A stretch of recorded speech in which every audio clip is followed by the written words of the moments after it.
Student, मैं मनीषा प्रतिस्पर्धा के ऑनलाइन क्लासेस पर आपका स्वागत है।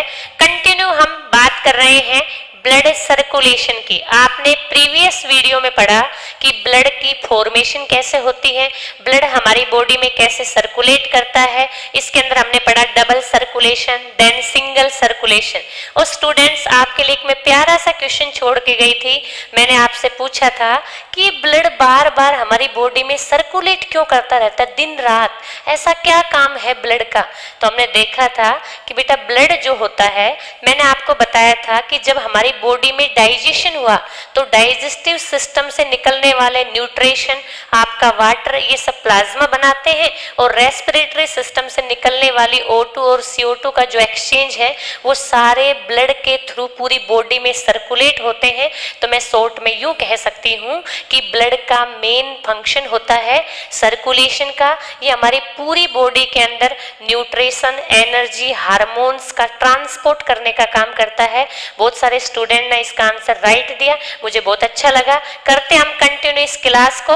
और देखिए हम बात कर रहे हैं, बेटा मैंने आपको बताया था कि ब्लड के दो पार्ट होते हैं, one is the living and second is non living. Living part में मैंने आपको बताया था कि प्लाज्मा जो है वो ब्लड का नॉन लिविंग पार्ट होता है, जबकि ब्लड सेल ब्लड का लिविंग पार्ट होती है।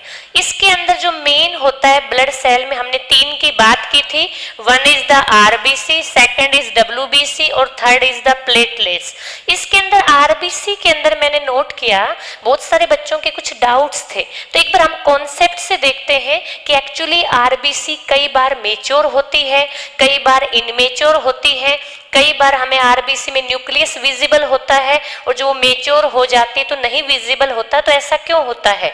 प्रीवियस क्लास में मैंने आपको बताया बेटा कि आरबीसी की फॉर्मेशन बोन मैरो में होती है। कुछ इस तरह से मैंने आपको बताया था कि जो लॉन्ग्स बोन होती हैं उसके अंदर एक सेमी जेल जैसा पदार्थ होता है जिसको हम बोन मैरो कहते हैं। उस बोन मैरो का जो रेड पार्ट होता है उससे आरबीसी, डब्ल्यूबीसी और प्लेटलेट की फॉर्मेशन होती है। तो मैं ये कहना चाह रही हूँ कि जो आरबीसी होती है, आप यूं समझ लो कि ये हमारा बोन मैरो है। जैसे हमारे घर में किचन होता है ना, ऐसे ही सेल के अंदर एक किचन है जिसका मैंने नाम दिया है बोन मैरो। इस बोन मैरो के अंदर बेटा स्पेशल सेल प्रेजेंट होती है जो आपको इस तरह विजिबल हो रही है। इस सेल को हम बोलते हैं स्टेम सेल। क्या बोलते हैं? Stem cell. स्टेम सेल जो है इस बोन मैरो में प्रेजेंट होती है। अब आप कहेंगे मैम स्टेम सेल क्या होती है? बेटा स्टेम सेल एक ऐसी टोटोपोटेंसी सेल होती है जो फुली ऑर्गेनिज्म को डेवलप कर सकती है, या मैं यूं कहूं कि स्टेम सेल के अंदर डिवीजन की कैपेसिटी होती है। हमने प्रीवियस वीडियो में पढ़ा था कि हमारी बॉडी के सेल्स में टू टाइप का डिवीजन होता है, one is the mitosis, second is meiosis. जैसे मैंने एक एग्जाम्पल भी दिया था कि जब आप छोटे बच्चे होते हैं धीरे धीरे आप ग्रो करते हैं। क्यों? क्योंकि आपकी बॉडी की सेल के अंदर माइटोसिस डिवीजन हो रहा होता है। तो आपसे कोई पूछे कि छोटा बच्चा किसकी वजह से ग्रो करता है, तो आप कहेंगे मैम माइटोसिस डिवीजन की वजह से होता है। तो ऐसे ही बेटा हमारी बोन मैरो के अंदर स्पेशल सेल होती हैं, ये बहुत सारे नंबर्स में होते हैं जिसको हम स्टेम सेल बोलते हैं। और ये स्टेम सेल के अंदर डिवीजन की कैपेसिटी होती है। जैसे यूं मान लो फॉर एग्जांपल कि मैं एक स्टेम सेल हूं, और जब मेरे अंदर माइटोसिस होगा तो देखो एक स्टेम सेल ये बन गई मुझसे, एक स्टेम सेल ये बन गई, तो मेरे अंदर से दो स्टेम सेल बन गई इस तरह से। तो आप इसको ऐसे कनेक्ट कर सकते हैं, जैसे ये एक स्टेम सेल है, इस स्टेम सेल से एक सेल से दो सेल बने, फिर ये टू सेल आगे जाके और सेल बनाएंगी। और आपको पता है हर सेल में क्या प्रेजेंट होता है बेटा? न्यूक्लियस प्रेजेंट होता है।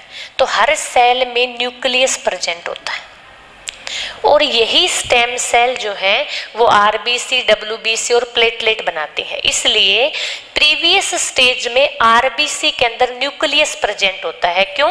क्योंकि इससे बनता है। धीरे धीरे जब ये मेच्योर होती जाती है तो ये न्यूक्लियस डैमेज हो जाता है और जो आरबीसी है आपकी वो इस शेप की बन जाती है। This is the RBC, human RBC.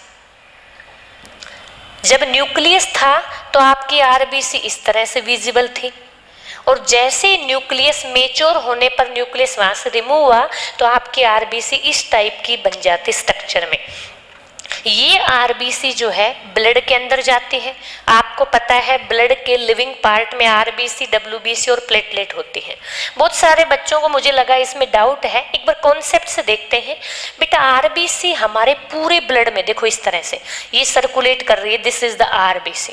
पूरे ब्लड के अंदर इस तरह से आरबीसी सर्कुलेट करती है और ऐसा सर्कुलेशन करते टाइम जब इसको 120 डेज हो जाते हैं, 120 दिन तक ये सर्कुलेट करती है आरबीसी हमारे ब्लड के अंदर।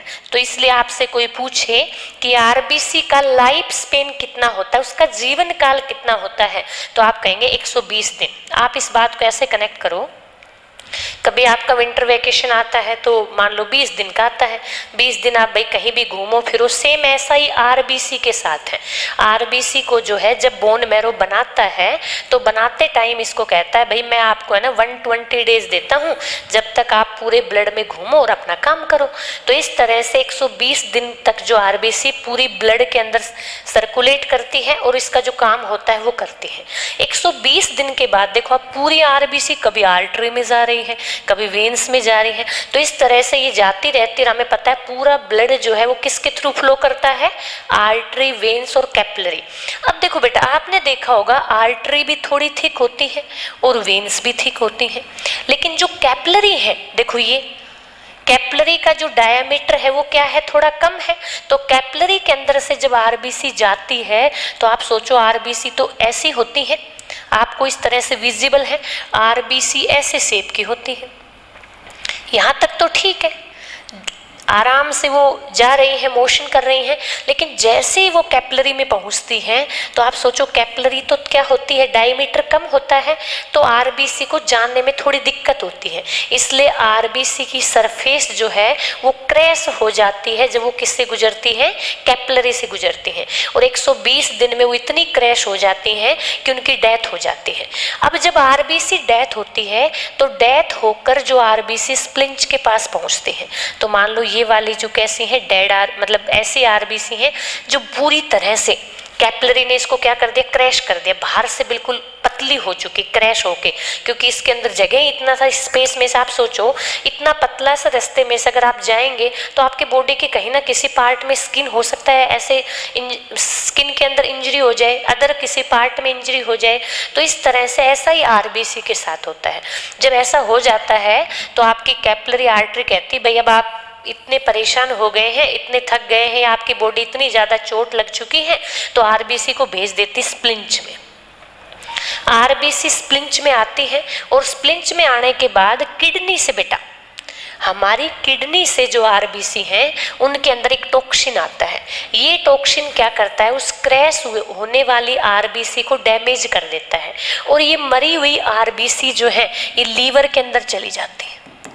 इस तरह से लीवर में जाती हैं और लीवर की एक प्रॉपर्टी होती है, सबको पता है, फैगोसाइटोसिस। क्या होती है, फैगोसाइटोसिस। क्यों, क्योंकि बेटा लीवर के अंदर एक स्पेशल टाइप की सेल होती है जिसका नाम है कुफर सेल। तो ये सेल क्या करती हैं, इस डेड आरबीसी को खा जाती है। भाई सोचती है ये इतना सारा डस्ट पार्टिकल क्रिएट करेंगी, तो एक तरह क्लीनिंग की तरह काम करती हैं और डेड आरबीसी को ईट कर देती है। और ये डेड आरबीसी आप कह सकते लीवर में ही क्या बनाती हैं बेटा, लीवर में ही बाइल जूस की फॉर्मेशन करते हैं। तो इस तरह से आरबीसी बनती है, फिर ब्लड के अंदर जाती है, उसके बाद आर्टरी वेन्स के अंदर जब इसका 120 डेज हो जाता है कंप्लीट, तो ये दोबारा स्प्लिंच के अंदर आती है। स्प्लिंच के अंदर किडनी से एक आप कह सकते हैं एक टॉक्सिक मटेरियल बाहर आता है जिसको हम पिनोसाइट या कह सकते हैं पॉइजनस मटेरियल होता है, जो आरबीसी को क्या करता है, किल कर देता है, या मैं कहूँ डैमेज कर देता है। कहता है भाई 120 दिन आपके पूरे हो गए, अब आपको डैमेज ही होना पड़ेगा। उसके बाद आरबीसी डेथ हो जाती है, डेड आरबीसी लीवर के अंदर जाती है। ऐसा नहीं है, स्प्लिंच में कुछ लिविंग आरबीसी भी होती है, लेकिन मोस्टली डेड आरबीसी होती हैं। और ये डेड आरबीसी जो है लीवर में जाती है और डेड आरबीसी लीवर में जाकर बाइल जूस की फॉर्मेशन करती है। इस तरह बार बार ये प्रोसेस चलती रहती है, हमारी बोन मैरो में आरबीसी बनती रहती है। उसके बाद हमारे डाइजेस्टिव सिस्टम से आपने कभी नोट किया होगा आरबीसी के अंदर अगर हीमोग्लोबिन नहीं हो तो हमें एनीमिया हो जाता है, या बॉडी के अंदर आरबीसी प्रॉपर मेच्योर फॉर्म में नहीं बने तो हमारे अंदर एनीमिया हो जाता है। तो बेटा हमारे डाइजेस्टिव सिस्टम में मैंने आपको पढ़ाया था कि डाइजेस्टिव सिस्टम में जब हम फूड खाते हैं तो विटामिन केवल मेटाबॉलिक प्रोसेस को इंक्रीज करती हैं, एनर्जी प्रोवाइड नहीं करती। तो डाइजेशन के थ्रू हमारी बॉडी के अंदर विटामिन B9 और B12 बनती है। ये B9 और B12 विटामिन जब आरबीसी के अंदर जाती हैं तो आरबीसी जो होती है वो हेल्दी आरबीसी होती है। किसी किसी व्यक्ति में मान लो कोई विटामिन को ईट नहीं करता है तो विटामिन ईट नहीं करने की वजह से उनकी आरबीसी हेल्दी नहीं होती, या मैं कहूँ इनमेच्योर आरबीसी होती है। और ये आरबीसी फिर ब्लड में जाएंगी तो हमारे ब्लड के अंदर हीमोग्लोबिन कम हो जाएगा, और ब्लड के अंदर आरबीसी के अंदर आप कह सकते हैं B9 भी कम है और B12 भी कम है।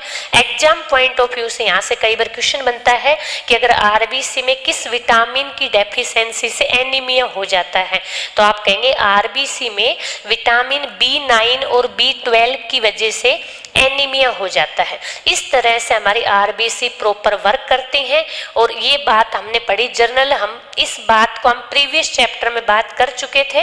तो इसी बात को हमने देखा है कि आरबीसी की एक्चुअल फॉर्मेशन मैंने प्रीवियस क्लास में बता दिया था, बोन मैरो से होती है। और मुझे लगता है इस कॉन्सेप्ट को समझने के बाद आपको कभी भी आरबीसी या ब्लड जो है वो सुना सुना नहीं लगेगा, सुना हुआ लगेगा। सुना सुना कब लगता है? जब हम चीजों को कॉन्सेप्ट से नहीं सीखते हैं। तो इस तरह से ये बात किसकी थी?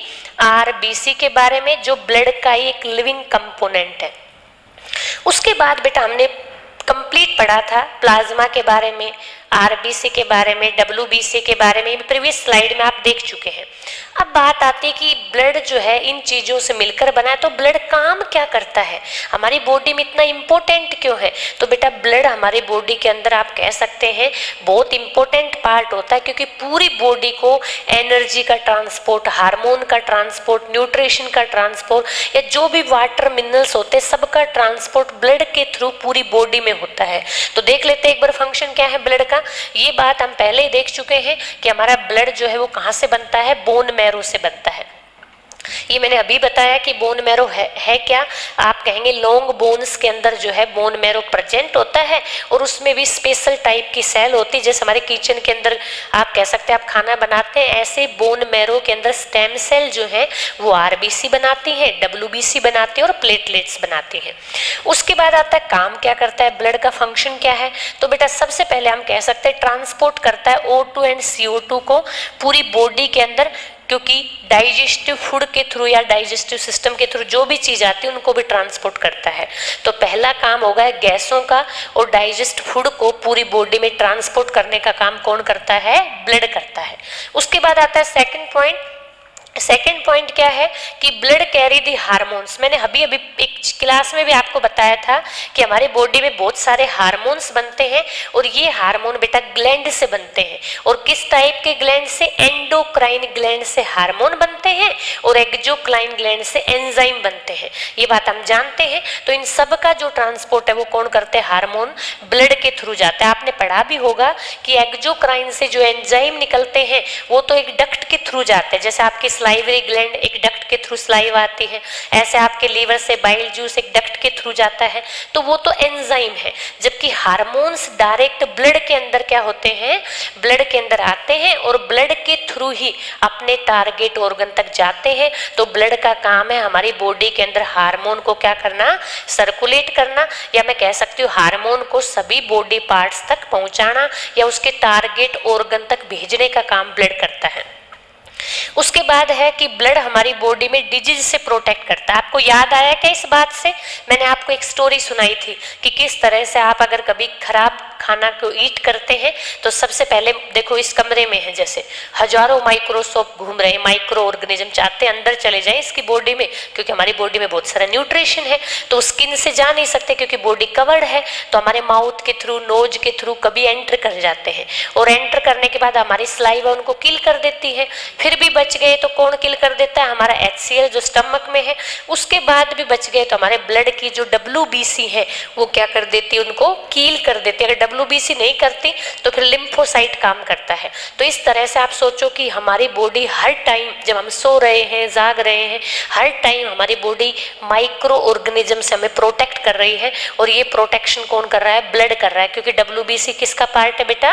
ब्लड का पार्ट है। तो ब्लड क्या करता है? हमें डिजीज से प्रोटेक्ट करने का काम भी कौन करता है? ब्लड करता है। उसके बाद आता है blood carry the wastage product bye kidney.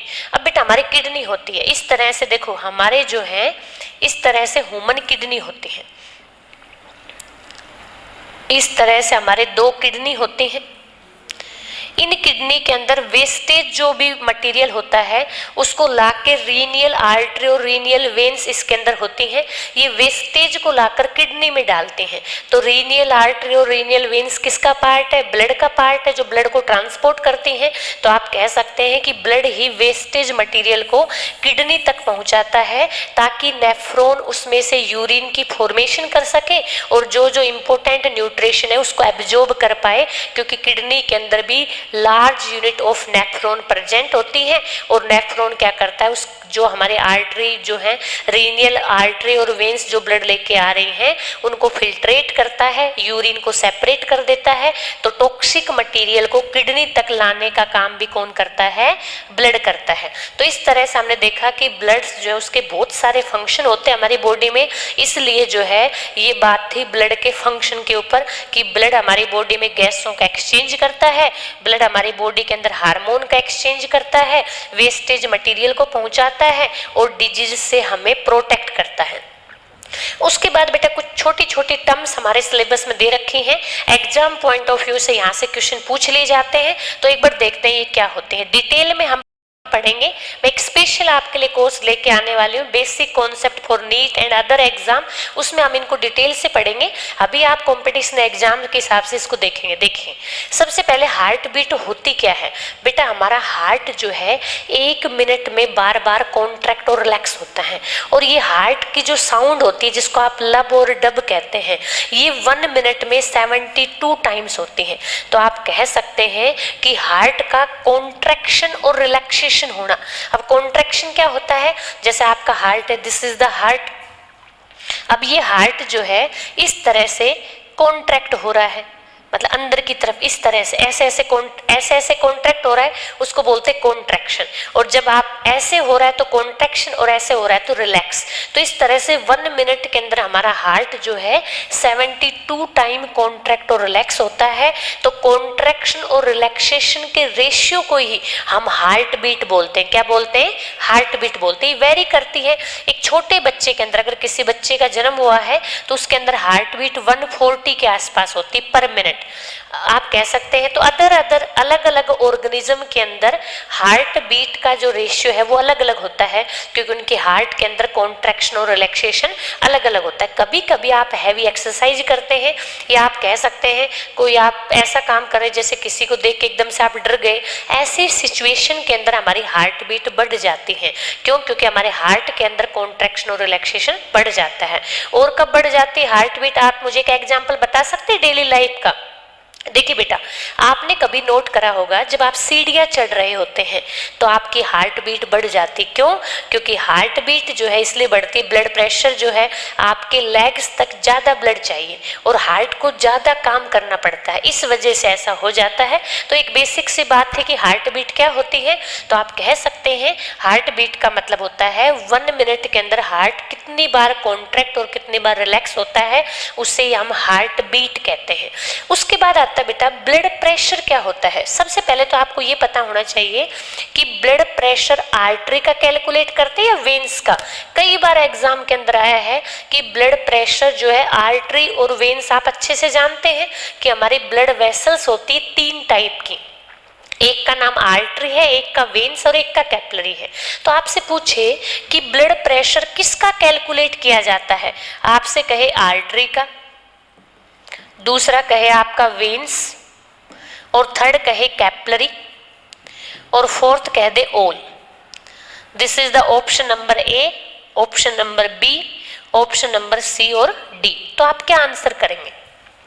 देखिए क्वेश्चन मेरा ये है, ब्लड प्रेशर को कैलकुलेट करने के लिए किसका ब्लड जो है मेजर करते हैं, आर्टरी के अंदर ब्लड आ रहा है उसको लेते हैं, वेन्स में आ रहा है उसको लेते हैं, कैपिलरी के अंदर या फिर सभी के अंदर जो ब्लड है उसके थ्रू ही ब्लड प्रेशर को मेजर किया जाता है। तो बेटा इसका आंसर आपको याद रखना है कि ब्लड प्रेशर जो है वो हमेशा आर्टरी का लिया जाता है। और आपको पता है आर्टरी के अंदर ही प्योर ब्लड होता है, ओनली और ओनली एक्सेप्शन है पल्मोनरी आर्टरी। ठीक है, तो इस तरह से आप कह सकते हैं ब्लड प्रेशर हम किसका मेजर करते हैं, हमेशा आर्टरी का मेजर करते हैं। तो एक बार देख लेते हैं क्या है ब्लड प्रेशर।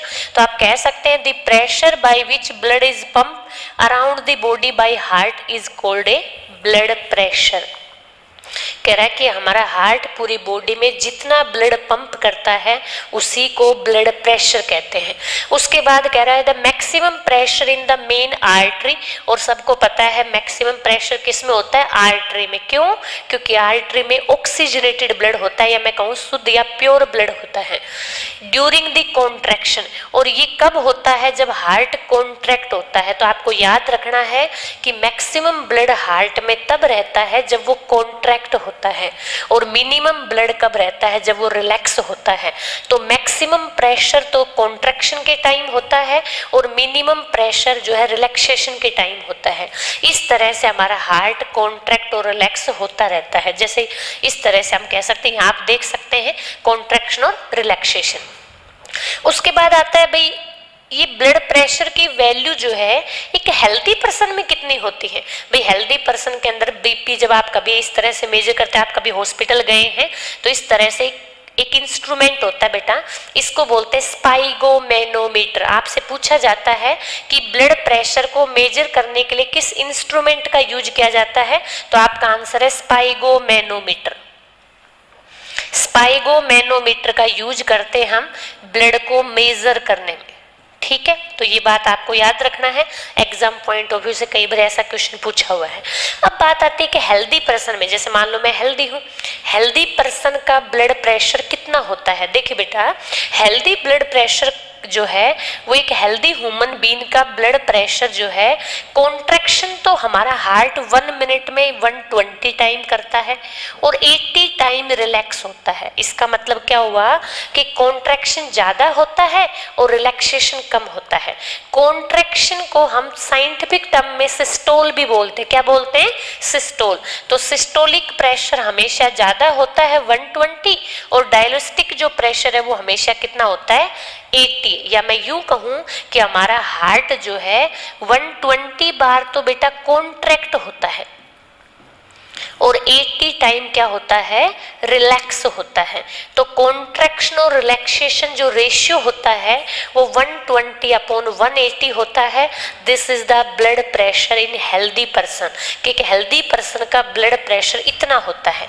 अब दो सिचुएशन होती हैं, कभी कभी हमारा ब्लड प्रेशर नॉर्मल से ज्यादा हो जाता है और कभी कभी हमारा ब्लड प्रेशर नॉर्मल से कम हो जाता है। जब नॉर्मल से ज्यादा होता है उस सिचुएशन को हाइपरटेंशन बोलते हैं। जब आपकी आर्टरी के अंदर जो ब्लड प्रेशर की वैल्यू है, जैसे आपसे कह दे कि कोई व्यक्ति है, कि कोई आदमी है, या मैं कहूँ मेरी क्लास का मान लो स्टूडेंट है, चिंकू एक स्टूडेंट है मान लो, इस स्टूडेंट का जब मैंने ब्लड प्रेशर चेक किया तो इसकी वैल्यू जो है वो 140/190 आई। तो आप बता सकते हैं कि इनका ब्लड प्रेशर नॉर्मल से ज्यादा है या कम है, तो आप कहेंगे मैम नॉर्मल से ज्यादा है, क्योंकि नॉर्मल तो कितना होता है बेटा, 120/80। तो ऐसी कंडीशन जब ब्लड प्रेशर नॉर्मल से ज्यादा हो उस कंडीशन को हाइपरटेंशन कहते हैं। क्या कहते हैं? हाइपरटेंशन। और इस वजह से चिंकू बहुत गुस्सा करता है, छोटे छोटे बात पे नाराज हो जाता है। तो ये किसकी वजह से? क्योंकि उनका ब्लड प्रेशर हाइपर है। तो दो कंडीशन होती हैं, अगर नॉर्मल से ज्यादा वैल्यू है तो हम उसको क्या बोलते हैं, हाइपरटेंशन। जैसे आप कह सकते 140 हो सकती है अपॉन 90, क्योंकि नॉर्मल तो ये है, इससे ज्यादा है ये, this is the hyper condition. एक होती है बेटा लो कंडीशन, जिसको हम बोलते हैं हाइपरटेंशन। जब ब्लड प्रेशर नॉर्मल वैल्यू से कम हो जाता है उसको हाइपोटेंशन बोलते हैं। देखिए कैसे, जैसे ये है हमारा ब्लड प्रेशर 120/80 होना चाहिए, this is the final ratio.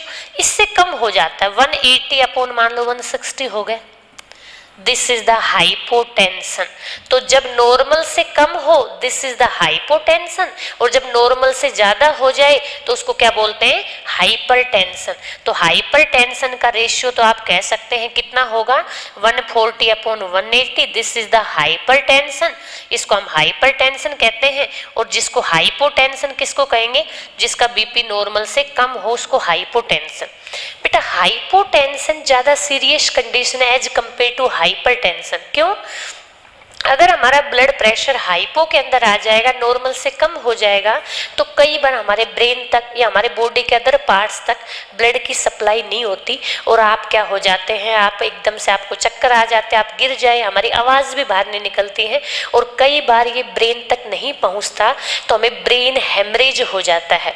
तो अगर किसी का बीपी लो है तो हमें ध्यान रखना चाहिए कि बीपी को इंक्रीज करने के कुछ आप कह सकते हैं डेली यूज में यूज होने वाली चीज़ें हैं, जैसे कॉफ़ी पाउडर है, ORS सॉल्यूशन है, इनका यूज करके हम अपने बीपी को नॉर्मल कर सकते हैं। तो ब्लड प्रेशर जो एक हेल्दी पर्सन का इतना होता है, अगर कम हो तो आपसे कह दे कि कौन सी डिजीज है तो आप कहेंगे हाइपरटेंशन, ज्यादा हो तो आप कहेंगे हाइपरटेंशन, और कम हो तो आप कहेंगे हाइपोटेंशन। इस तरह से वैल्यू आपसे पूछ सकता है। एग्जाम पॉइंट ऑफ व्यू से कैसे क्वेश्चन बनते हैं, या तो आपको वैल्यू दे दे और वैल्यू दे के आपसे पूछे कि कौन सी कंडीशन है तो आप बता सकते हैं, अगर नॉर्मल से ज्यादा है तो आप कहेंगे मैम हाइपरटेंशन है, और अगर नॉर्मल से कम है तो आप कहेंगे हाइपोटेंशन है। और किस तरीके से क्वेश्चन पूछा जा सकता है कि ब्लड प्रेशर को कैसे मेजर करते हैं, तो एक इंस्ट्रूमेंट है जिसका नाम है स्पाइगोमैनोमीटर, इस तरह से ये होता है, तो इसके थ्रू हम ब्लड प्रेशर को मेजर करते हैं। और क्या क्वेश्चन बन सकते हैं, आपसे कह दे कि ब्लड प्रेशर के अंदर सिस्टोलिक वैल्यू कितनी होती है, तो आपको पता है सिस्टोल किसको कहते हैं, कॉन्ट्रैक्शन को कहते हैं, और सिस्टोल वैल्यू होती 120 और डायस्टोल वैल्यू कितनी होती 80। एक बार क्वेश्चन पूछा आपसे, क्या पूछा, कहा कि डायस्टोलिक और सिस्टोलिक वैल्यू का रेशियो क्या होता है। तो आपको याद रखना, देखो बेटा डायस्टोलिक हमेशा कम होता है, तो 80 तो डायस्टोलिक होता है और सिस्टोलिक कितना होगा 120।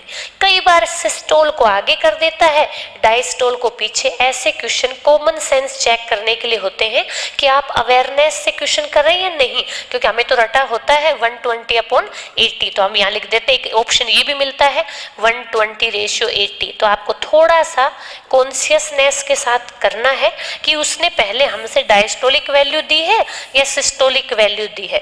This is the blood pressure. तो इस तरह से हमने देखा कि हमारा ब्लड प्रेशर जो होता है वो आर्टरी के अंदर कैसे होता है, उसके डायस्टोलिक और सिस्टोलिक वैल्यू के अकॉर्डिंग। उसके बाद आता बेटा, ये बात कंप्लीट होती है हमारे ब्लड के बारे में, लेकिन ब्लड के साथ साथ एक और हमारा कनेक्टिव टिश्यू होता है जिसको हम लिम्फेटिक सिस्टम के अंदर फ्लो होता है और जिसको हम लिम्फ बोलते हैं। अब जनरली लिम्फ और ब्लड में बेसिक डिफरेंस क्या होता है, देखिए बेटा ब्लड और लिम्फ में बेसिक डिफरेंस ये होता है कि ब्लड जो होता है वो दोनों डायरेक्शन में चलता है। मैं कहूँ डबल डायरेक्शन होता है, हमारा जो सर्कुलेशन है वो डबल सर्कुलेशन है, जबकि लिम्फेटिक सिस्टम जो है वो एक ही डायरेक्शन में वर्क करता है। टिश्यू से जो है ब्लड को लेता है, या टिश्यू से आप कहेंगे लिम्फ को लेता है, और पूरी बॉडी के अंदर से लेकर हार्ट में डालने का काम लिम्फेटिक सिस्टम करता है। तो लिम्फेटिक सिस्टम यूनि डायरेक्शन होता है, जबकि ब्लड जो है वो डबल सर्कुलेशन होता है। एक बार आप कहेंगे लंग्स से हार्ट में आता है, देन हार्ट से बॉडी में जाता है, और फिर दोबारा बॉडी से हार्ट में जाता है। तो बेसिक डिफरेंस तो यही है। सेकेंड, ब्लड जो होता है उसमें RBC, WBC, प्लेटलेट होते हैं, जबकि लिम्फ के अंदर आप कह सकते हैं WBC तो प्रेजेंट होती हैं, लेकिन प्लेटलेट और RBC अब्सेंट होती हैं। लिम्फेटिक सिस्टम में जो लिम्फ होता है वो कलरलेस हो सकता है या हल्का सा येलोविश हो सकता है। क्यों? क्योंकि उसमें RBC अब्सेंट होते हैं। जबकि लिम्फेटिक सिस्टम में जो लिम्फ होता है वो कैसा होता है, कलरलेस होता है, जबकि ब्लड RBC प्रेजेंट होती है तो रेड हमें विजिबल होता है। तो इस तरह से हमारा लिम्फेटिक सिस्टम होता है जो पूरी बॉडी के अंदर वन डायरेक्शनल काम करता है। एक बार हम समझते हैं लिम्फेटिक सिस्टम बना किसका होता है। जिस तरह से हमने देखा ना कि ब्लड RBC से बना है, WBC से बना है, प्लाज्मा से बना है, ऐसे ही बेटा हमारा लिम्फेटिक सिस्टम भी कई सारे कंपोनेंट से मिलकर बना होता है। क्या क्या कंपोनेंट होते हैं हमारे लिम्फेटिक सिस्टम में, तो हम कह सकते हैं it is a transport liquid from body tissue to the blood circulatory system is called lymphatic system. It is only one direction. ये बात आपको ध्यान रखनी है कि एक ही डायरेक्शन में काम करता है और ये कुछ कंपोनेंट से मिलकर बना है, जैसे लिम्फ कैपिलरी, उसके बाद लिम्फ वेसल्स होती हैं, लिम्फ नोड होती हैं। इस तरह से हमारा लिम्फेटिक सिस्टम बना होता है। अब आप कहेंगे मैम ये लिम्फ कैपिलरी क्या होती है, ये लिम्फ वेसल्स क्या होती है, लिम्फ नोड क्या होती है। देखिए बेटा, होता क्या है एक्चुअली, ये बात आपने देखी थी, आप इस चीज को ऐसे कनेक्ट करें कि ये हमारी कैपिलरी है और ये आपकी कैपिलरी के अंदर ये आपकी क्या है, आर्टरी है। This is the artery. और आपको पता है आर्टरी में कैसा ब्लड होता है बेटा, ऑक्सीजनेटेड। तो मैं कह रही हूं ये तो आपकी आर्टरी है और आर्टरी आपको पता है किस में डिवाइड हो जाती है, कैपिलरी में। तो आप मान लो ये बहुत सारी कैपिलरी बन गई। इस तरह से आर्टरी से जो है क्या निकली है, कैपिलरी। इस तरह से बनी होती बहुत सारी कैपिलरी। उसके बाद जब कैपिलरी का जो एंड होता है तो आपको पता है क्या शुरू हो जाती है, veins. This is the capillary when.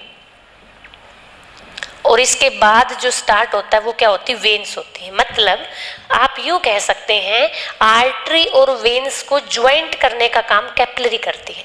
इन्हीं कैपिलरी के अंदर हमारे लिम्फ प्रेजेंट होता है और लिम्फ के बहुत सारे पार्ट्स प्रेजेंट होते हैं। देखिए जैसे जब आपका ब्लड इसमें से आ रहा होता है तो इस तरह से आपको विजिबल हो रही होंगी ये वाली। तो आपका ब्लड का जो इंटरस्टिशियल टिश्यू होता है वो इस तरह से ब्रांच में डिवाइड हो जाता है। आप एक बात प्रीवियस क्लास से जानते हैं, आप छोटी छोटी क्लासों में पढ़ के आए हैं कि बेटा जैसे ब्लड कैपिलरी में आता है तो आपको पता है आर्टरी की थिकनेस ज़्यादा होती है और कैपिलरी की थिकनेस कम होती है। तो बहुत सारा इंटरस्टिशियल जो फ्लूइड होता है उसको इनटेक कर लेती ये वाली। इसी को हम बोलते हैं लिम्फ कैपिलरी। क्या बोलते हैं, लिम्फ कैपिलरी। अब एक तो है नहीं, देखो इस तरह से बहुत सारी कैपिलरी होती हैं। जिस तरह से कैपिलरी ब्रांच में होती है ना, आपको मैंने एक ऐसा डायग्राम बनाया था याद हो तो।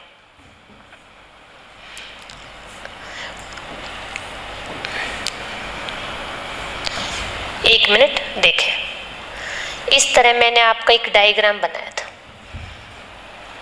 मैंने ये कहना चाह रही हूँ बेटा, दिस इज द आर्टरी। ये तो आर्टरी है, ये पूरी एक आर्टरी है और यही आर्टरी डिवाइड हो जाती है ऐसे कैपिलरी में, थिन थिन कैपिलरी बन जाती है ऐसे। और ये कैपिलरी जो है, अब सोचो यहाँ से ज्यादा फ्लूइड आ रहा था, जब डायमीटर कम हो गया तो फ्लूइड कंसंट्रेशन भी बाहर निकलेगी एक्स्ट्रा। तो कुछ फ्लूइड जो है इस तरह से, कुछ फ्लूइड जो है ये बाहर आ जाता है। इसी फ्लूइड को इनटेक करने का काम ये जो है लिम्फ कैपिलरी करती है ऐसे, इस तरह से। उसके बाद जो हमारी क्या शुरू हो जाती हैं, वेन्स, जिसको आप कैपिलरी कह रहे हैं, कैपिलरी वेन्स। और ये वाली हमारी वेन्स है और ये हमारी आर्टरी है और बीच वाली जो है दिस इज द कैपिलरी। ये कहना चाह रही हूँ मैं आपको, समझ में आई मेरी बात। तो इसी तरह से ये जो है होता है। तो ये यहाँ से लिम्फ कैपिलरी आती है और इस तरह से जो एक्स्ट्रा फ्लूइड होता है, जो करलेस होता है, उसको लेकर आती है। इस लिम्फ कैपिलरी के अंदर जो है ये एक एक जो है सारी लिम्फ कैपिलरी जो है आपस में ज्वाइंट हो जाती है और ज्वाइंट होकर लिम्फ वेसल्स बना देती हैं। क्या बनाती है बेटा, लिम्फ वेसल्स बना देती हैं। तो सारी कैपिलरी जुड़ी और ये होती लिम्फ वेसल्स। लिम्फ वेसल्स जो होती हैं, उसके बाद जो लिम्फ वेसल्स होते हैं कैपिलरी के ऊपर इस तरह से नोड बने होते हैं बेटा, जिसको हम लिम्फ नोड बोलते हैं। क्या बोलते हैं, lymph node. This is the lymph node, lymph node. तो मैं ये कह सकती हूँ आपको कि इस तरह से लिम्फ नोड जो है वो होता है। और लिम्फ नोड का मेन काम क्या होता है, आप कह सकते हैं कि आपकी WBC होती है इस लिम्फ नोड के पास। ठीक है, तो इस तरह से आपका लिम्फेटिक सिस्टम बनता है। तो मैं ये कह सकती हूँ कि लिम्फेटिक सिस्टम किस किस से मिलकर बना है, तो लिम्फेटिक सिस्टम जो है लिम्फ कैपिलरी से मिलकर बना है, लिम्फेटिक सिस्टम लिम्फ वेसल से मिलकर बना है और लिम्फेटिक सिस्टम लिम्फ नोड से मिलकर बना है। इन तीन चीजों से मिलकर हमारा लिम्फेटिक सिस्टम बनता है। और ये बनता कहाँ से है? तो आप कहेंगे कि आर्टरी के बाद जो ब्लड आता है वो कैपिलरी में जाता है। कैपिलरी में जब ब्लड जाता है तो उसका डायमीटर कम हो जाता है, तो जो एक्स्ट्रा सेलुलर फ्लूइड जो निकलता है कैपिलरी से वो क्या करता है, उस फ्लूइड को इकट्ठा कर लेता है और इकट्ठा करने के बाद क्या बनाता है, लिम्फ कैपिलरी बनाता है। और लिम्फ कैपिलरी आपस में ज्वाइंट होती हैं और ज्वाइंट होने के बाद क्या बनाती हैं, लिम्फ वेसल्स बनाती हैं। लिम्फ कैपिलरी और लिम्फ वेसल्स के ऊपर आप यूं मान सकते हैं इस तरह छोटे छोटे स्ट्रक्चर लगी होते हैं, इसको हम लिम्फ नोड बोलते हैं। और इस लिम्फ नोड के अंदर WBC प्रेजेंट होती हैं। अब आपको लगेगा मैम कि ब्लड के अंदर लिम्फ का क्या काम है? बेटा एक्चुअली क्या होता है, आपका जो ब्लड है उसके अंदर WBC होते हैं। पूरे ब्लड का प्योरिफिकेशन करके जब आर्टरी उसको कैपिलरी में डालती है तो कैपिलरी के अंदर से जो लिम्फेटिक वेसल्स निकलती हैं या लिम्फ कैपिलरी निकलती हैं वो वापस से उसको रीचेक करती हैं कि ब्लड में कोई इन्फेक्शन तो नहीं आ गया। या फिर मैं यूँ कहूँ कि आप ये बताएं, जैसे कि मान लो ये रिवर है, इस पूरी रिवर में पोल्यूटेड वाटर है, गंदा पानी भरा हुआ है। This is the polluted water. कैसा वाटर है बेटा? Polluted water. अब ऐसा थोड़ी आप पूरी की पूरी रिवर को उठा के लैब के अंदर ले जाएंगे और टेस्ट करेंगे कि वाटर पोल्यूटेड है या नहीं है। तो इसके लिए आप एक तरीका यूज करते हैं। क्या तरीका करते हैं? आप इस रिवर में से थोड़ा सा पानी का सैंपल लेते हैं और इस सैंपल को आप लैब में भेज देते हैं। लैब में भेजने के बाद टेस्ट होता है तो आपको पता चलता है इस पानी में इम्प्योरिटी है या पोल्यूशन है, तो हम इस तरह पता कर सकते हैं कि पूरी रिवर के अंदर पोल्यूशन है। तो मैं यही कहना चाह रही हूँ कि जैसे आप इस बात को ऐसे माने कि जैसे ये हमारा पूरा ब्लड फ्लो कर रहा था, दिस इज द ब्लड, ये आर्टरी है, आर्टरी में पूरा ब्लड फ्लो कर रहा था। अब ये ब्लड आ रहा था तो यहाँ बीच में WBC है, इस तरह से मान लो दिस इज द WBC। ये WBC ने चेक किया कि ब्लड में कोई इम्प्योरिटी तो नहीं है और उसको हिट कर लिया। आपको पता है WBC अलग अलग टाइप की होती है, बेसोफिल, न्यूट्रोफिल और एसिनोफिल। ये WBC जो है, जो इन्फेक्शन होता है या इन्फेक्शन माइक्रो ऑर्गेनिज्म होते हैं उनको ईट करती है, फैगोसाइट कर लेती है। लेकिन फिर भी बेटा कई बार इस ब्लड में कुछ इम्प्योरिटी रह गई, ये ब्लड है, ये इम्प्योरिटी रह गई। और अब ये ब्लड जो होता है किसके पास आया? कैपिलरी के पास। तो कैपिलरी के पास जब आता है तो आपको पता है कैपिलरी का साइज कैसा होता है, थोड़ा सा छोटा साइज होता है, या मैं कहूँ उसका डायमीटर जो है थोड़ा सा कम होता है। तो कैपिलरी इतनी पतली पतली है, दिस इज द कैपिलरी। जब इसमें ये ब्लड जाता है तो कुछ एक्स्ट्रा फ्लूइड इस तरह से निकल के बाहर आ गया, ये एक्स्ट्रा फ्लूइड आ गया। यही एक्स्ट्रा फ्लूइड इकट्ठा हो जाता है और लिम्फ कैपिलरी बना देता है। और ये सारी कैपिलरी जो है तो इसके अंदर जब आता है तो आप उसी तरह से जैसे आपने रिवर से एक सैंपल निकाला था ना, तो इसी ब्लड में से एक सैंपल निकाल लिया, किसने? लिम्फ कैपिलरी ने। और इस सैंपल को वो किसके पास भेज देती बेटा? वो भेजती इस WBC के पास, जिसको आप लिम्फ नोड कह रहे हैं। WBC इसको चेक करती है और उसको लगता है कि कोई इम्प्योरिटी है तो तुरंत कह देते हैं ब्लड को कि भाई इसके अंदर इम्प्योरिटी, इसको दोबारा रीचेक किया जाए। इसलिए पूरा का पूरा ब्लड आर्टरी से कैपिलरी में आता है ताकि उसका रीचेकिंग हो जाए, किसके थ्रू? लिम्फेटिक सिस्टम के थ्रू। लेकिन बेटा अब कैपिलरी छोटी छोटी है, तो छोटी होती है तो इस वजह से RBC, प्रोटीन, ये सब उस कैपिलरी में आ नहीं पाता। इसलिए हमारा जो लिम्फ होता है उसके अंदर RBC प्रेजेंट नहीं होती, तो वो कैसा विजिबल होता है? कलरलेस विजिबल होता है। तो इस तरह से हमारा पूरा का पूरा लिम्फेटिक सिस्टम बनता है। तो आपसे कोई पूछे कि कौन से कंपोनेंट लिम्फेटिक सिस्टम के हैं, तो आप कहेंगे लिम्फ कैपिलरी है, वेसल्स है और लिम्फ नोड है।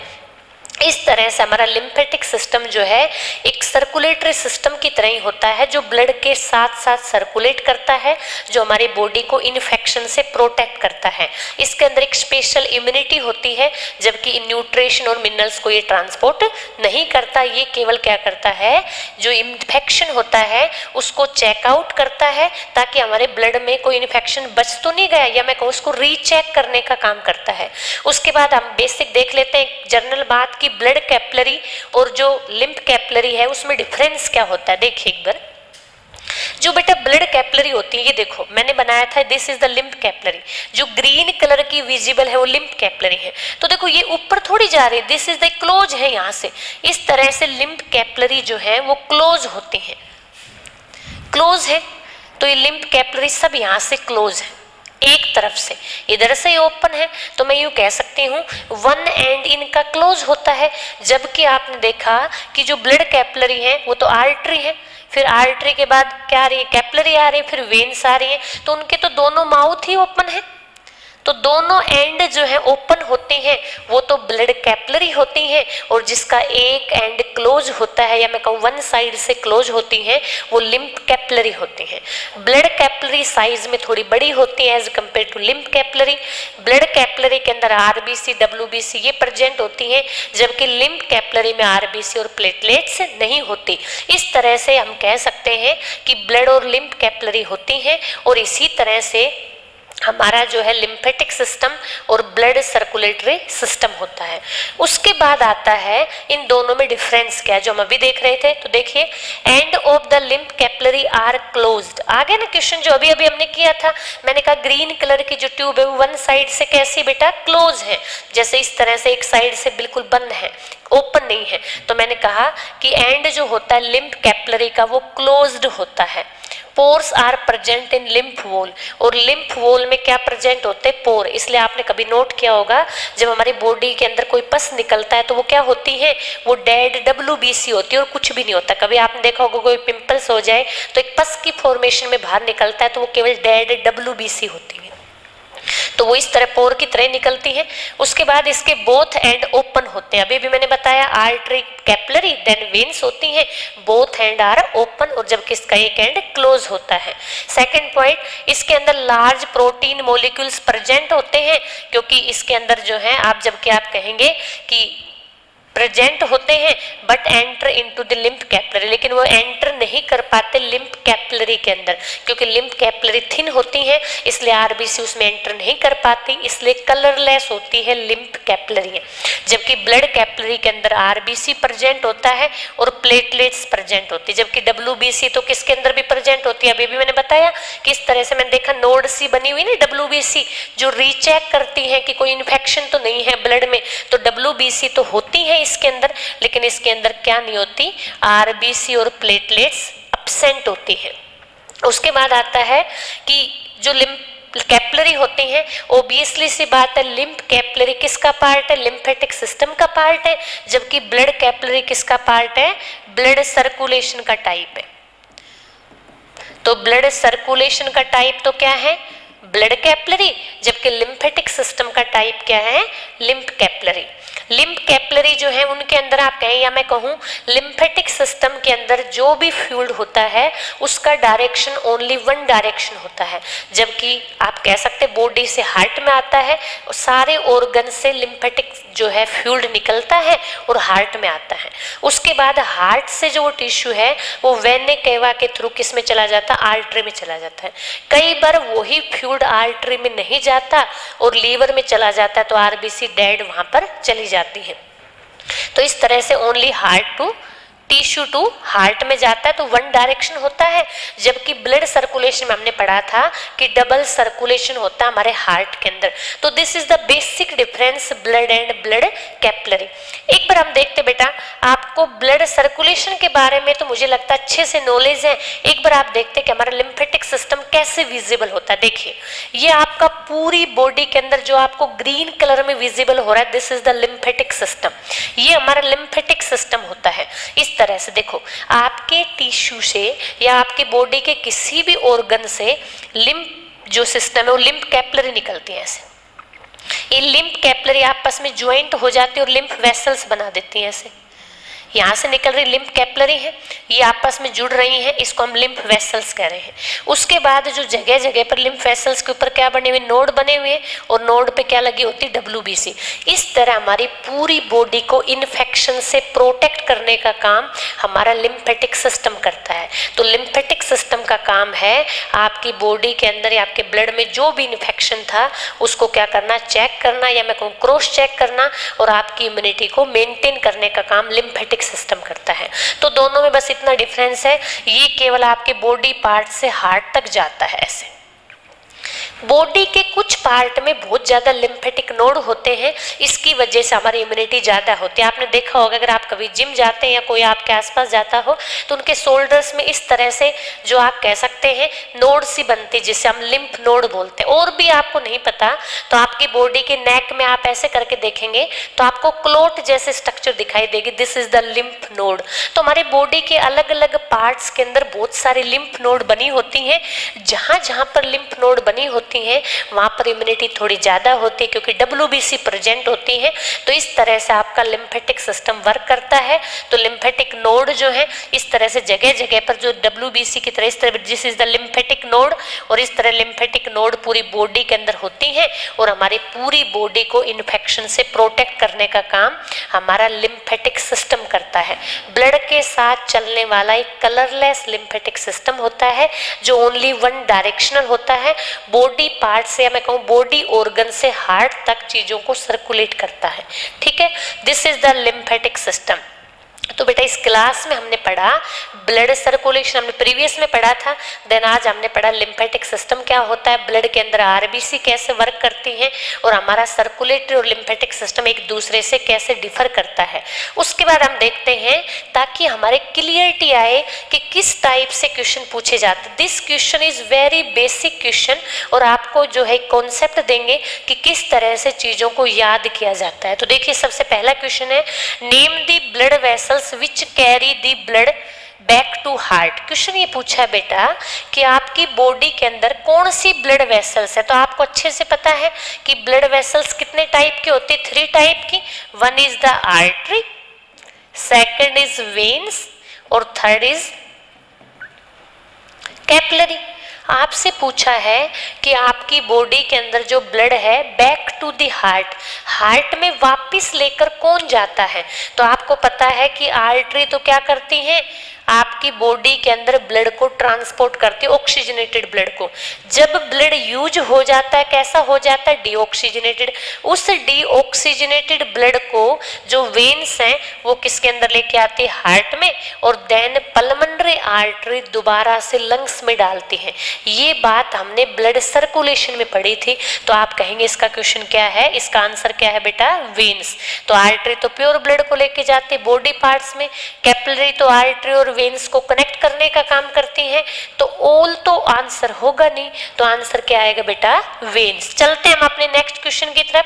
देखिए हमारा सेकंड क्वेश्चन क्या है बेटा, सेकंड क्वेश्चन है आपका, Which of the following has 3 chamber heart। आप याद करें मैंने कहा था जैसे जैसे इवोल्यूशन हुआ तो हार्ट का डेवलपमेंट होता चला गया।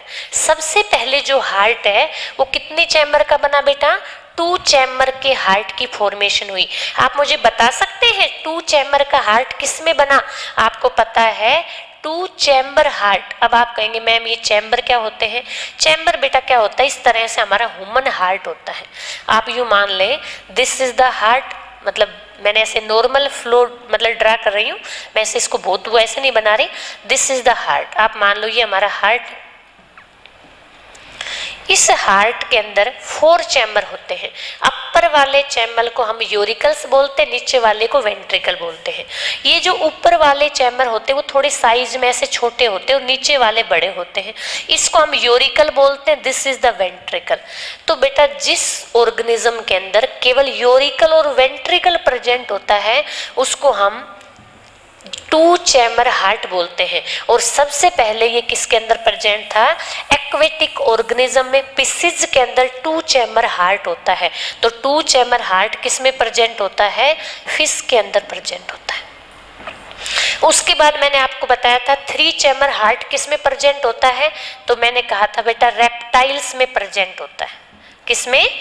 रेप्टाइल्स के अंदर 3 चैम्बर हार्ट होता है। फिर मैंने कहा था 3.5 चैम्बर हार्ट जो है वो एक रेप्टाइल्स में प्रेजेंट होता है जिसका नाम है कोक्रोडाइल, जिसको आप मगरमच्छ कहते हैं। उसके बाद 4 चैम्बर में मैंने बात की थी कि 4 चैम्बर हार्ट जो है वो ऑल मैमल्स में होता है। और मैमल्स में कौन आते हैं? ह्यूमन बीइंग आते हैं। तो हम सब मैमल्स के अंदर कौन से चैम्बर का हार्ट होता है? 4 चैम्बर, 2 यूरिकल, 2 वेंट्रिकल, एक लेफ्ट साइड होते हैं और राइट साइड होते हैं। तो इस तरह से क्वेश्चन आपसे पूछा है। क्या क्वेश्चन पूछा है कि 3 चैम्बर हार्ट किस में प्रेजेंट है? तो आपको पता है ह्यूमन में तो कितने? 4 चैम्बर, क्योंकि हम तो किसका पार्ट है? मैमल्स का।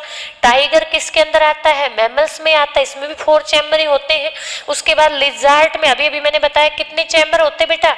2 चैम्बर हार्ट होता है। तो आपको पता है लिजार्ड जो है वो किसका एग्जाम्पल है? रेप्टाइल्स का एग्जाम्पल है। और रेप्टाइल का हार्ट कितने चैम्बर का होता है बेटा? 3 चैम्बर का हार्ट होता है। तो इस क्वेश्चन का आंसर होगा लिजार्ड या रेप्टाइल्स जो है उनके अंदर 3 चैम्बर हार्ट होता है। आपसे पूछे एक ऐसे रेप्टाइल का नाम बताइए जिसका हार्ट 3.5 चैम्बर का है, तो आप कहेंगे कोक्रोडाइल एक ऐसे रेप्टाइल का नाम है जिसका हार्ट 3.5 चैम्बर का होता है। चलते अब अपने नेक्स्ट क्वेश्चन की तरफ। देखिए नेक्स्ट क्वेश्चन हमारा क्या है? Composition of blood cell and plasma. देखिए हमने क्या पढ़ा था बेटा कि हमारा ब्लड है ना 2 चीज से मिलकर बना है, या मैं कहूँ ब्लड के 2 कंपोनेंट है। क्या क्या कंपोनेंट की बात की थी? एक तो मैंने कहा था प्लाज्मा, और सेकंड मैंने क्या कहा था आपको कि ब्लड सेल होती है। मैंने कहा आपको कि जो प्लाज्मा होता है, आप सोचो आपके ब्लड के अंदर ज्यादा क्या पार्ट होता है? लिक्विड होता है। तो प्लाज्मा की कंसंट्रेशन ज्यादा होती है। और मैंने कहा ब्लड सेल के अंदर क्या क्या आता है? आरबीसी, डब्ल्यूबीसी और प्लेटलेट्स। इनकी कंसंट्रेशन प्लाज्मा से थोड़ी कम होती है, और इसमें हमने कहा था कंसंट्रेशन होती 45%, जबकि प्लाज्मा की कंसंट्रेशन होती है 55%। देखते हैं एक बार ऑप्शन में है क्या। देखिए पहला है 55:45, क्या सही है क्या ये? कई बच्चे तो देखेंगे हाँ मैम बिल्कुल सही, हमने तो 45 और 55 पढ़ा था। देखिए बेटा पहले देखिए क्वेश्चन में क्या दिया है। पहले दिया है ब्लड सेल, तो ब्लड सेल का रेशियो तो कम था इसके कंपैरिजन में, तो ब्लड सेल जो है ये तो ज्यादा हो गई, तो दिस इज द रॉन्ग। 9:11 ये भी गलत है। उसके बाद है ये, तो आप कहेंगे ये आंसर बिल्कुल ठीक है। देखिए बेटा एक बार इस चीज को आप ध्यान रखेंगे, एक बार एग्जामिनर ने क्वेश्चन पूछा कि ब्लड सेल और प्लाज्मा का रेशियो कितना होता है, उस टाइम जो ऑप्शन है ये वाला ऑप्शन दिया ही नहीं, और सी ऑप्शन दिया 1 and 2। तो देखिए बेटा इस केस में आपको आंसर करना 9:11। आप कहेंगे नहीं मैम हमने तो 55:45 पढ़ा है। देखिए बेटा जब आप किसी भी चीज को मैथ्स के अंदर आप सीखते हैं, जब हम रेशियो में लिखते हैं तो सबसे सिंपलेस्ट फॉर्म को लिखा जाता है, और जब 45 और 55 की सबसे सिंपलेस्ट फॉर्म होती है 9:11। तो कई बार आप क्वेश्चन के अकॉर्डिंग भी आंसर देंगे कि किस क्वेश्चन के अकॉर्डिंग क्या पूछा है। अगर ये ऑप्शन में है ही नहीं तो हमारा क्वेश्चन का आंसर होगा ये, लेकिन इस केस के अंदर इसका आंसर है 45:55। ओके चलो चलते हैं हम अपने नेक्स्ट क्वेश्चन की तरफ। देखिए हमारा नेक्स्ट क्वेश्चन क्या है। नेक्स्ट क्वेश्चन है हमारा which option correct the transport of oxygen to the body. Question ये पूछा है बेटा कि हमारी पूरी बॉडी में ब्लड का ट्रांसपोर्ट कैसे होता है। तो मैंने आपको एक फ्लो चार्ट से बताया था जब हमने सर्कुलेशन पढ़ा था, मैंने कहा आपके लंग्स में ब्लड का प्योरिफिकेशन होता है, O2 को इनटेक किया जाता है, CO2 को बाहर किया जाता है। प्योरिफिकेशन होने के बाद मैंने कहा था कि पल्मोनरी जो वेन्स है, वैसे तो आर्टरी के अंदर ऑक्सीजनेटेड ब्लड होता है, लेकिन पल्मोनरी वेन एक्सेप्शन है। पल्मोनरी वेन्स उस प्योर ब्लड को पिक करती हैं और पिक करने के बाद ब्लड कहाँ चला जाता है? लेफ्ट यूरिकल में। लेफ्ट यूरिकल से किस में जाता है? वेंट्रिकल में। वेंट्रिकल के बाद एरोटा जो मेन आर्टरी होती है, और एरोटा से बहुत सारी आर्टरी निकलती हैं जो पूरे ब्लड को बॉडी में सप्लाई कर देती हैं। तो इसका मतलब ये ऑप्शन ठीक होना चाहिए। बाकी में देखिए क्या है, सबसे पहले आ गए लंग्स वेन, हो ही नहीं सकता। लंग्स वेन जो है ये तो ठीक है, लेकिन लेफ्ट एरिटियम में थोड़ी जाएगी भी, वहां पर लेकर जाने का काम भी तो कोई करेगा। तो पल्मोनरी वेन्स आर्टरी तो कुछ दिया ही नहीं, तो दिस इज द रॉन्ग। उसके बाद आते हैं नेक्स्ट लंग्स एरोटा। एरोटा जो है सबसे पहले कैसे आ सकती है भाई? एरोटा तो मेन आर्टरी होती है जो बॉडी पार्ट से पूरी बॉडी के अंदर, या मैं कहूँ आर्टरी के थ्रू बॉडी ऑर्गन्स में ट्रांसपोर्ट करती है। लेफ्ट एरिटियम लेफ्ट में आएगा कैसे? क्योंकि लंग्स में प्योरिफिकेशन होता है। तो आप कहेंगे इस क्वेश्चन का आंसर जो है, आंसर नंबर फर्स्ट जो है बिल्कुल ठीक है।